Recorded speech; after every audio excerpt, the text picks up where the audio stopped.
வணக்கம் ஃப்ரெண்ட்ஸ். லட்சுமி அம்மா அவர்கள் எழுதிய பண்ணையார் மகள், அத்தியாயம் 22. கட்டையன் உடல்நிலையில் எவ்விதமான அபிவிருத்தியும் ஏற்படவே இல்லை. அஞ்சலி தன்னால் முடிந்தவரை பலவிதமான சிகிச்சைகள் செய்து பார்த்தாள். அவனது உடலை வருத்தி கொண்டிருந்த நோய் விட்டப்பாடில்லை. 2 நாட்கள் குணமடைந்தவன் போல் எழுந்து நடமாடுவான். 3வது தினம் மறுபடி குளிர் ஜுரமும் பேத்தலும் ஜன்னியுமாக படுத்து விடுவான். இந்த முறை ஆரம்பித்த நோய் எந்த மருந்திற்கும் அசையாது மிகவும் கடுமையாக்கி கொண்டு போவதை அஞ்சலை கண்டு மெத்த கவலைப்படலானாள்.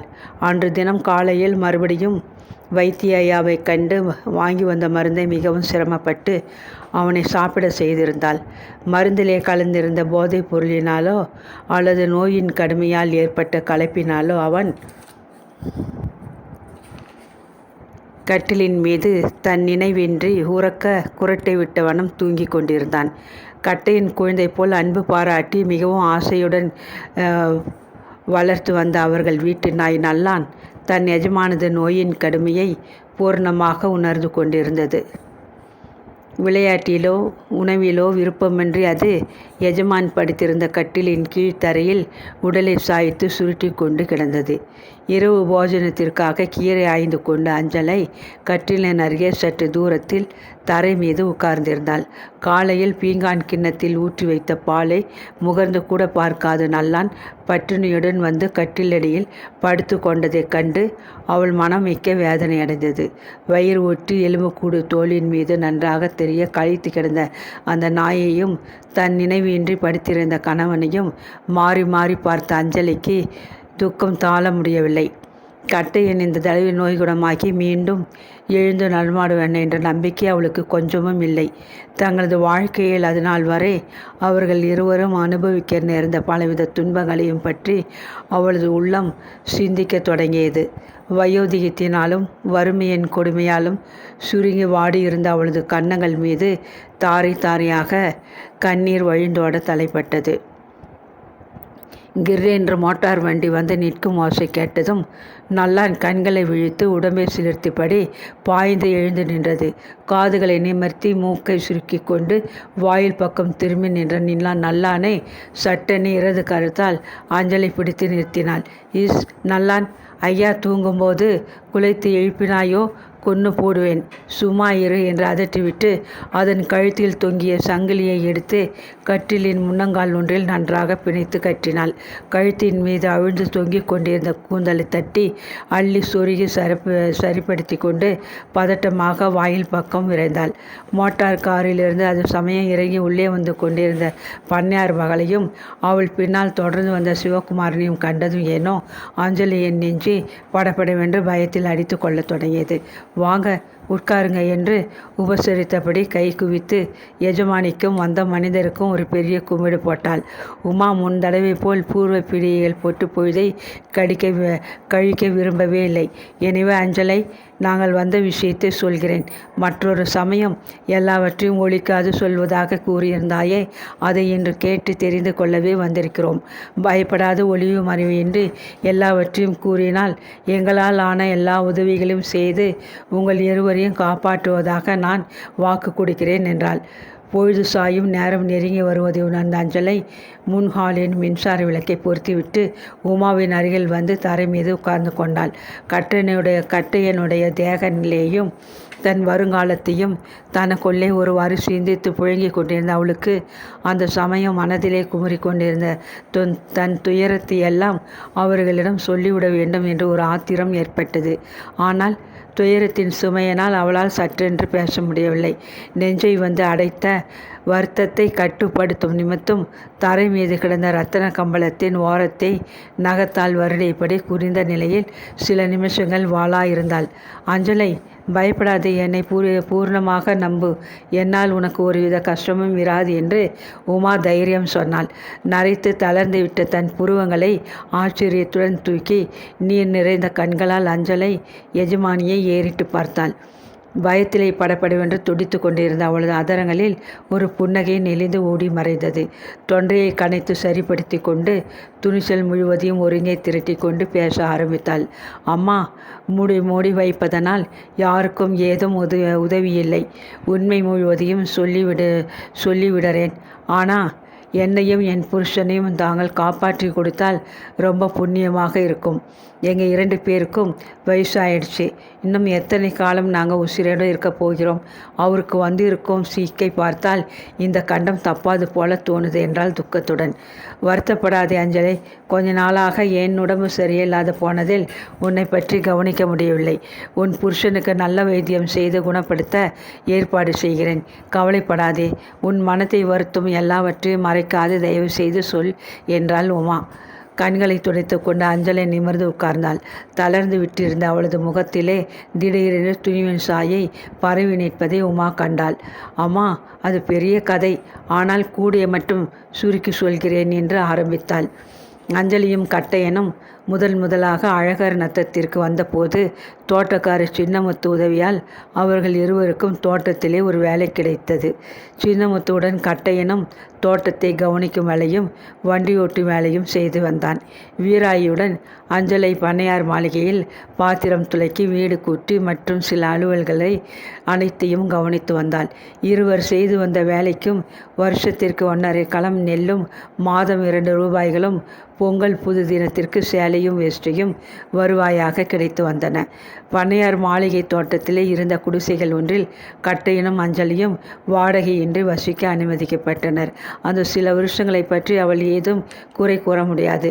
உண்ண வேண்டிய உணவும் தங்க இடமும் செலவழிக்க தாராளமாக கையில் காசும் இருந்ததனால் அவர்கள் வாழ்வு மிக்க சந்தோஷகரமாக இருந்தது. கட்டையன் சுபாவத்திலே மிகவும் வெகுளி, எடுப்பார்ப்பில்லை. இதை செய்தால் இது கிடைக்கும் என்ற வெளி மனிதர்கள் ஆசை காட்டினால் சற்றென்று மயங்கி விடுவான். எத்தனையோ முறை பண்ணை வேலையை விட்டு வேறு இடங்களில் அதிக சம்பளத்திற்கு வேலை தேடி செல்ல வேண்டும் என்ற ஆசையில் அடிக்கடி அவன் துடித்ததுண்டு. அஞ்சலை மட்டும் அந்த சமயங்களில் கூட இருந்து புத்தி சொல்லியிருக்காவிடில் கட்டையின் ஓரிடத்தில் நிலைத்து வேலை செய்யாது சுற்றி வந்து கொண்டிருப்பான். சுருங்க சொன்னால் கட்டையனுக்கு பணத்தின் மீது கொள்ளை ஆசை. தோட்ட வேலையோ வேறு வண்டி ஓட்டும் வேலையோ செய்து சற்றென்று பொருள் திரட்டி அதை கொண்டு சொந்தமாக ஒரு வெற்றிலைப்பாக்கு கடை வைத்து வியாபாரம் செய்ய வேண்டும் என்பது அவனது வெகு நாளைய ஆசை. அந்த ஆசை தீவிரமாக அவனது உள்ளத்தின் ஆளாவட்டத்தில் அரிக்கத் தொடங்கியது. அதனால் அடிக்கடி தான் செய்து வந்த தோட்ட வேலையை பற்றி குறைபட ஆரம்பித்தான். பிறருக்கு கை கட்டி சேவகம் செய்வது ஒரு பிழைப்பா? கஞ்சியோ கூழோ குடித்தாலும் நமக்கு நாமே ராஜா என்று தனியே வாழ வேணும். இது என்ன வாழ்வு அஞ்சலை? எனக்கு பிடிக்கவே இல்லை என்று அடிக்கடி புலம்பத் தொடங்கினான். நிற்க நிழலும் உண்ண உணவும் கொடுத்து ஆதரித்து வந்த பண்ணையார் குடும்பத்தின் மீது அஞ்சலிக்கு மிகவும் பக்தி ஏற்பட்டிருந்தது. தன் கணவன் நன்றி கெட்டவனாக அவர்கள் அளிக்கும் ஒப்பை தின்றுவிட்டு ஏலியை பற்றி குறைவாக பேசுவதை கேட்க அவளுக்கு சகிப்பதில்லை. இதன் பயனாக அவர்களுக்குள் அடிக்கடி சண்டை சச்சரவுகள் ஏற்பட தொடங்கின. பூசல்களும் அதற்கு பின்னர் சமரசமுமாக கொஞ்சம் காலம் அவர்கள் வாழ்க்கை ஓடிக்கொண்டிருந்தது. இதற்கு பின்னர் அஞ்சலை தன் கணவன் நடத்தையில் சில புதிய மாறுதல்களை கவனிக்க தொடங்கினாள். முன்போல் பண்ணை வேலையை பற்றி அவன் அழுத்து பேசுவது நாளடைவில் குறைய ஆரம்பித்தது. தோட்டத்தில் சின்னமுத்துவுடன் வேலை செய்வதை விட்டு நாளின் பெரும்பாகமும் வெளியே வண்டி ஓட்டி செல்லவும் மற்ற பண்ணை சிறு அலுவல்களை கவனிக்கவும் அவன் நியமிக்கப்பட்டான். ஒரு நாள் வெளியே அடுத்த ஊருக்கு வண்டியை ஓட்டி சென்றுவிட்டு அவன் குடிசைக்கு திரும்பி வந்தான். உற்சாகமாக பரபரப்புடையவனாக தென்பட்ட கணவனை கண்ட அஞ்சலிக்கு ஒரே ஆச்சரியமாக இருந்தது. அஞ்சலை, விடுவதற்குள் நமது சாமான்களை எடுத்து மூட்டை கட்டி கொள்ள வேண்டும். நாளை காலையிலிருந்து எனக்கு மாந்தோப்பு பங்களாவில் வேலை. நீயும் நானும் பங்களாவுக்கு பின்னால் உள்ள பெரிய ஓட்டு வீட்டில் போய் குடியேறப் போகிறோம். சம்பளம் இதை போல 2 பங்கு. தெரிஞ்சுதா? அங்கே நாம் வச்சதுதான் சட்டம். வேலையோ ரொம்பவும் கொஞ்சம். பூட்டி கிடக்கும் வீட்டையும் தோட்டத்தையும் பார்த்து கொள்ள வேண்டியது, அவ்வளவுதான் என்றான் சந்தோஷத்துடன். அஞ்சலிக்கு தங்களுக்கு ஏற்பட்ட உத்தியோக மாற்றத்தை பற்றி ஒரே பிரமிப்பு. நியாயப்படி பார்த்தால் இந்த உத்தியோக உயர்வு கட்டையனுக்கு முந்தைய பல வருஷங்களாக உழைத்து வந்திருக்கும் தோட்டக்கார சின்னமுத்துவுக்கு அளிக்கப்பட வேண்டியது. பாராபட்சமாக தன் கணவனுக்கு அளிக்கப்பட்ட இந்த புது உத்தியோகமும் சம்பள உயர்வும் அஞ்சலிக்கு உண்மையில் சந்தோஷத்தை உண்டாக்குவதற்கு பதில் எத்த மனசஞ்சலத்தையும் கவலையையும் கொடுத்தன. எனினும் அவள் தன் கணவனுடன் ஏதும் தர்க்கம் செய்யவில்லை. தங்களுக்கு சொந்தமான தட்டுமுட்டு சாமான்களை விரைவாக எடுத்து சேகரித்து கொண்டு மறுதினம் காலை அவர்கள் இருவரும் வார்தோப்பு பங்களாவில் சென்று குடியேறிவிட்டனர். சில நாட்கள் அவர்கள் வாழ்க்கை அமைதியாக நடந்தது. ஒரு நாள் இரவு வெளியே ஏதோ அலுவலாக சென்ற கட்டையன் வெகு நேரம் சென்ற பின்னரும் வீடு திரும்பவில்லை. கணவன் வருகைக்காக வாயில் பக்கமே விழி வைத்தவளாக நெடுநேரம் காத்திருந்த அஞ்சலிக்கு நேரம் செல்ல செல்ல ஒரே திகிலாக இருந்தது.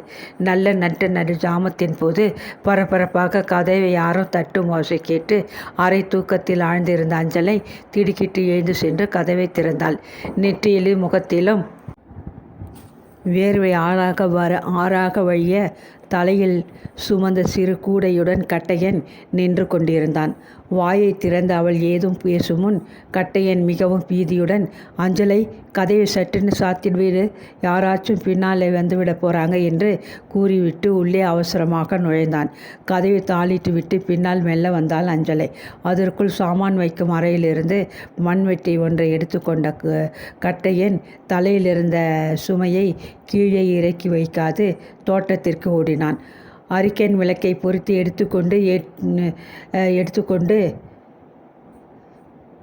எடுத்துக்கொண்டு கிணற்று கப்பால் ஓடிவா என்று மிகவும் பதட்டமாக உத்தரவிட்டுவிட்டு அவன் இருளில் ஓடி மறைந்தான். அஞ்சலிக்கு ஒரே குழப்பமாக ஏதோ ஒரு தவறான காரியத்தை கணவன் செய்கிறான் என்ற வரைக்கும் அவளது சந்தேகம் ஊர்ஜிதமாகி இருந்தது. அவசரமாக சிறு அரிக்கேன் விளக்கை பொருத்தி எடுத்துக்கொண்டு காற்றிலும் கடுகி கிணற்றை நோக்கி ஓடினாள். இருட்டில் தடுமாறிக்கொண்டு மிகவும் ஆத்திரத்துடன் ஒரு ஆழமான குழியை வெட்டி முடித்திருந்தான் கட்டையன். அவன் கூடையில் இருந்த துணியை நீக்கி அதற்குள்ளே கம்பளியில் சுற்றியிருந்த பொருளை கையில் எடுத்தபோது அஞ்சலை பயம் தாழ முடியாது ஐயோ என்று கிரீச்சிட்டு அலறிவிட்டாள். கம்பளிக்கு வெளியே நீட்டிக்கொண்டிருந்த இரு சிறு கால்களை கண்டதும் அவளுக்கு அது சிறு குழந்தையின் சவம் என்று விளங்கிவிட்டது. மூதேவி, மூடு வாயை, சப்தம் போட்டியோ, உன்னையும் வெட்டி இந்த குழியில் புதைத்து விடுவேன் என்று கட்டையன் பயங்கரமாக அதட்டவே நடுநடுங்கி போன அஞ்சலை பேசவும் சக்தி இழந்து மேலே நடந்து கொண்டிருந்த காரியங்களை கவனித்தாள். கம்பளியிலிருந்த சவத்தை குழியில் போட்டு மண்ணை தள்ளி நன்றாக மூடிவிட்டு நேரே சென்று ஒரு பெரிய போர்வையை எடுத்து உடல் முழுவதும் போர்த்தி கொண்டு படுத்துவிட்டான். அவன் செய்த அடாத காரியத்தை பற்றி விசாரிக்கவோ அவன் அருகில் சென்று பார்க்கவோ அஞ்சலைக்கு துணிச்சல் இருக்கவில்லை. கைகளும் கால்களும் நடுங்க சமையல் அறைக்குள் சென்று கதவை தாளிட்டு கொண்டு சுவரில் சாய்ந்தபடி உட்கார்ந்து கொண்டாள். கட்டையன் பயமுறுத்தியது போல் எங்கே தன்னை வெட்டி புதைத்து விடுவானோ என்ற அச்சத்தில் அன்று இரவு அதற்கு பின்னர் அவள் தூங்கவே இல்லை. அன்று இரவு படுத்த கட்டையனுக்கு மறுநாள் விடுவதற்குள் நல்ல குளிர் ஜுரமும் ஜன்னியும் வந்துவிட்டன. நோயாளியான அவன் வாயில் வந்தபடி பிதற்றிக்கொண்டு அன்ன ஆகாரமின்றி 1 மாத காலம் படுத்து கிடந்தான். தன்னை அறியாத மயக்க நிலையில் அவன் பிதற்றியதிலிருந்து அஞ்சலி சில விஷயங்களை கிரகித்து கொண்டாள். பிறந்த சிசு ஒன்றின் மரணத்திற்கு தன் கணவன் காரணபூதமாக இருந்தான் என்பதை அவன் பிதற்றியிலிருந்து அறிந்து கொண்ட அஞ்சலிக்கு அன்றிலிருந்து மன அமைதியே போய்விட்டது. பஞ்சமா பாதங்களில் மிக கோரமான சிசுஹத்தியை தன் கணவன் பண ஆசை காரணமாக செய்துவிட்டான் என்பதை அறிந்த அவள் அனலிலிட்ட புழுவாக துடித்து போனாள். ஆனால் அதை பற்றி அவள் வெளியே யாரிடமும் சொல்லிக்கொள்ள முடியவில்லை. எந்த நிமிஷமும் உண்மையை அறிந்து போலீஸார் வீட்டை சோதனை போட்டு சவத்தை கண்டுபிடித்து கட்டையனையும் அவளையும் ஜெயிலுக்கு இழுத்து சென்று விடுவார்களோ என்ற பயத்தில் அதற்கு பின்னர் அவள் இரவு வேளைகளில் சரியாகவே தூங்கியதில்லை. கட்டையின் உடம்பு குணமாக்கி எழுந்திருந்த பின்னர் மிகவும் மாறிவிட்டிருந்தான். அவன் முகத்தில் சந்தோஷ கலையே அஸ்தமித்து போய்விட்டிருந்தது. அர்த்தமற்ற சில சமயங்களில் பைத்தியக்காரனைப் போல் பேசுவான், சிரிப்பான். இரவு வேளைகளில் தூக்கத்திலிருந்து எழுந்து கூச்சலிட்டு கத்துவான். அன்று ஆரம்பித்த குளிர் ஜுரமும் ஜன்னியும் 6 மாதங்களுக்கு ஒரு முறை அவனை விஜயம் செய்ய ஆரம்பித்தன. அஞ்சலிக்கும் வாழ்க்கை மிகவும் பயங்கரமானதாகிவிட்டது. உண்ண உணவும் தங்க நல்ல இடமும் செலவழிக்க கை நிறைய பணமும் இருந்த போதிலும் அவளுக்கு நிம்மதி என்பதே ஒரு நிமிஷமும் இருக்கவில்லை. எத்தனையோ முறை மாந்தோப்பு பங்களா வேலையை விட்டுவிட்டு சொந்த கிராமத்திற்கு திரும்பி விடுவோம் என்று அவள் கணவனுக்கு யோசனை சொல்லி பார்த்தாள். கட்டையன் அவள் பேச்சை காதில் போட்டுக்கொள்ளவே இல்லை. வேலையை விட்டு போவதா? சாகு மட்டும் நாம் இருவரும் இந்த தோப்புக்குள்ளேயே ஜெயில் வாசம் செய்யணும். வாயை மூடிக்கொண்டிரு, உனக்கு ஒன்றும் தெரியாது என்று மட்டும் சில சமயங்களில் கோபத்தில் அவன் கத்துவதுண்டு. இது நடந்து 2 வருஷங்கள் சென்றன. ஒரு நாள் இரவு மாந்தோப்பு பங்களாவிற்குள் திரையிட்ட ஒரு வண்டி வந்து நுழைந்தது. கட்டையன் அன்று தினம் ஆலையிலிருந்தே கிளி பிடித்தவனாக காணப்பட்டான். அஞ்சலியிடம் காரணமில்லாத சிறு விஷயங்களுக்கெல்லாம் கோபத்துடன் கூச்சலிட்டு அதட்டி கொண்டிருந்தான். சமையலறை நின்று வெளியே வந்து எட்டி பார்த்த மனைவியை அவன் பலவந்தமாக பிடித்து உள்ளே எட்டி தள்ளினான். நான் வந்து கூப்பிடும் வரை வெளியே வரக்கூடாது.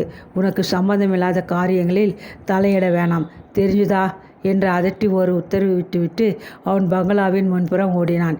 மங்கி எரிந்து கொண்டிருந்த கை விளக்கில் எண்ணெய் குறைந்து விட்டதனால் அது அணையும் தருவால் இருந்தது. கதவை தாளிட்டு கொண்டு தூக்கமின்றி அச்சத்துடன் அறைக்குள் உட்கார்ந்திருந்த அஞ்சலை விளக்கி தூண்டிவிட எழுந்தாள். அப்போது நல்ல நடுநிசி பொழுதிருக்கும். எங்கிருந்தோ காற்றின் வழியே பிறந்த குழந்தையின் அழுகை குரல் ஒரே ஒரு தடவை கேட்டது. கை கால்கள் பதற நெஞ்சு தடதடவென்று அடித்து கொள்ள கதவை மெல்ல திறந்து கொண்டு ஆவல் தாழ முடியாது அஞ்சலை வெளியே எட்டி பார்த்தாள்.